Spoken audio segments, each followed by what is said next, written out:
Birla Open Minds International School, Warangal AC Campus. Admissions open. Grade 11th and 12th, State and CBSE. Day and Residential. IIT, JEE and NEET. Hunter Road Bypass, Warangal. ప్రపంచ పర్యావరణ దినోత్సవ సందర్భంగా ఈరోజు single plastic ని నిషేధించాలని భారతదేశంలో కఠినమైన చట్టాలున్న ప్రభుత్వాలు, కేంద్ర రాష్ట్ర ప్రభుత్వాలు అనేక చట్టాలు చేసింది. 2011లో 40% మైక్రాన్ ప్లాస్టిక్ నిషేధించింది. ఆ తర్వాత 50% మైక్రాన్ నిషేధించాలని 2017లో చేసింది. 2011లో మళ్ళీ 70% మైక్రాన్ని ఉన్న సింగిల్ యూజ్ ప్లాస్టిక్ నిషేధించాలని మళ్ళీ చట్టం చేసింది. ఆ తర్వాత 2022 జూన్ 1వ తేదీన 120 మైక్రాన్ గల సింగిల్ యూజ్ ప్లాస్టిక్ని ఆ లోపుంటే నిషేధించింది. కానీ చట్టాలు భారతదేశంలో అనేకం ఉన్నాయి. అవి ప్లాస్టిక్ యూజు పరిశ్రమలకి, వినియోగదారులకి అనుకూలంగానే ఉంటున్నాయి. ఈ పర్యావరణ దినోత్సవాన్ని 1973లో ప్రారంభించారు.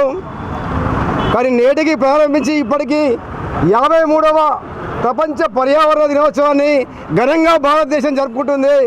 భారతదేశంలో ఐఏఎస్లు, ఐపీఎస్లు, రాష్ట్ర కార్యాలయాలు, కేంద్ర కార్యాలయాలు, ముఖ్యమంత్రులు, ప్రధానమంత్రి కూడా ఏ మీటింగ్ ఏర్పాటు చేసినా వెనుక చూస్తే ప్లాస్టిక్ ఫ్లెక్స్ ఉంటుంది, ముందు చూస్తే వాటర్ బాటిల్ ఉంటుంది.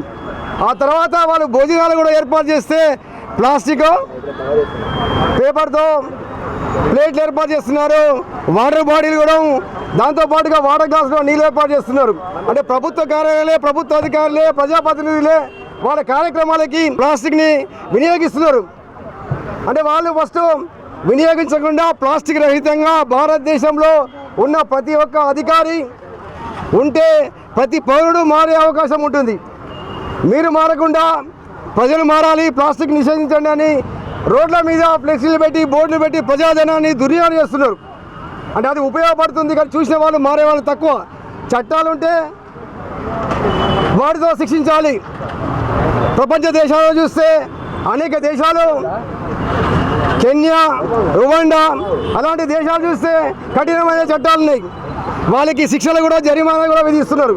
కానీ మన దగ్గర రోడ్ల మీద పండ్లు అమ్ముకునే వాళ్ళ దగ్గర, పూలు అమ్ముకునే వాళ్ళ దగ్గర, ఆఖరికి చెప్పులు కుట్టే వాళ్ళ దగ్గర మీరు ప్లాస్టిక్ కవర్లు యూజ్ చేస్తున్నారని 500, 1000 రూపాయల పెనాల్టీ విధిస్తున్నారు. కానీ ఫ్యాక్టరీల దగ్గరికి వెళ్ళి లేదా పరిశ్రమల దగ్గరికి వెళ్ళి, వ్యాపారస్తుల దగ్గరికి వెళ్ళి మీరు ఎక్కడ సీల్ చేసిన దాఖలాలు లేవు, ఫ్యాక్టరీగా మూసేసిన దాఖలాలు కూడా చాలా తక్కువ. అలాంటప్పుడు ప్లాస్టిక్ వినియోగం అనేది రోజు పెరిగిపోతూనే ఉంటుంది.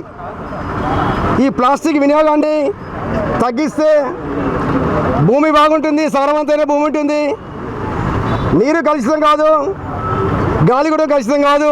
ఈ కలుషితం కావడం వల్ల నీరు కలుషితం అయితే జీవరాశులు అనేకము చనిపోతున్నాయి నీటిలలో, సముద్రాలలో.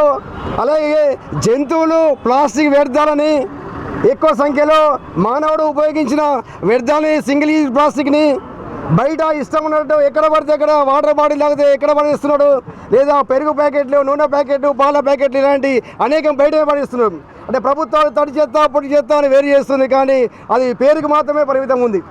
దీనివల్ల రీసైక్లింగ్ అనేది భారతదేశంలో 10 నుండి 15% మాత్రమే అవుతుంది. కాల్చివేత అనేది ప్లాస్టిక్ని 20% వరకు అవుతుంది. మిగిలినది 70 నుండి 80% బయటనే పడేస్తున్నారు. అవి కాలువలలో, నదులలో, సముద్రాలలో పడవేస్తే ఆ రసాయనాలన్నీ ఇంకి భూమి సారవంతం కాక రైతులకు పంటలు పండడం లేదు, జీవరాశులు సముద్రం చనిపోతున్నాయి. మనమేమో ఆ కలుషితమైన గాలి పీల్చుకుంటున్నాము, కలుషితమైన నీరు తాగి అనేక రోగాల్లో పడి, క్యాన్సర్లో పడి చనిపోతున్నాము. అలాంటిది ప్రభుత్వాలు ప్రజా సంక్షేమాల కోసం కాకుండా